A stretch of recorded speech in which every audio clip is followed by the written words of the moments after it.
Saudi আরবের মার্কিন ঘাঁটিতে ইরানের হামলায় বিধ্বস্ত দীর্ঘ ৫ দশক ধরে যুক্তরাষ্ট্রের বহরে থাকা একটি E-3 সেন্ট্রি সামরিক বিমান ৭০ দশকে মার্কিন বিমান বাহিনীর ভান্ডারে যুক্ত হয় এই নজরদারি উড়োযান, যা আকাশে ভাসমান অবস্থায় ৩৬০ ডিগ্রি নজরদারি করতে সক্ষম।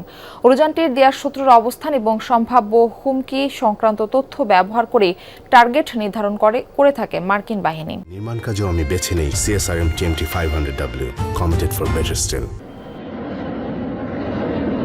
E-3 সেন্ট্রি প্রায় ৫ দশক ধরে মার্কিন বিমান বাহিনীর আকাশ নজরদারি ও কমান্ড ব্যবস্থার অন্যতম প্রধান ভরসা এই সামরিক বিমান।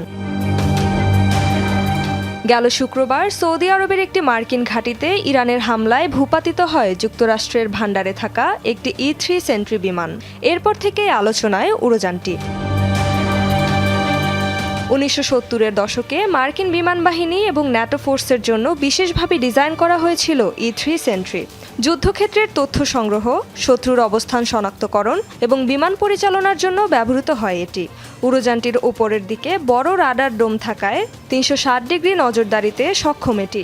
ফলে খুব সহজেই যুদ্ধের পুরো পরিস্থিতি জানতে পারেন কমান্ডাররা। এছাড়া আকাশে থাকা বিমান, হেলিকপ্টার ও ক্ষেপণাস্ত্র শনাক্তে সক্ষম E-3 সেন্ট্রি। যুদ্ধের সময় উপর থেকে সেনাদের নির্দেশনা প্রদান ও সমন্বয়ের কাজ করে উড়োযানটি। সংগ্রহ করে শত্রুর অবস্থান, গতিবিধি এবং সম্ভাব্য হুমকি সংক্রান্ত তথ্য, যার উপর ভিত্তি করে লক্ষ্য চিহ্নিত ও আক্রমণ পরিচালনা করে মার্কিন বাহিনী। দীর্ঘদিন ধরে বিভিন্ন গুরুত্বপূর্ণ অপারেশনে ব্যবহৃত হয়েছে নজরদারি বিমানটি।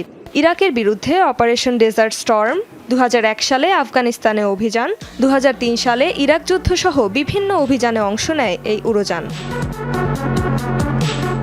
সাম্প্রতিক হামলায় ক্ষতিগ্রস্ত হওয়ার আগে মার্কিন বাহিনীর বহরে ১৬টি E-3 সেন্ট্রি সক্রিয় ছিল বলে জানা যায়।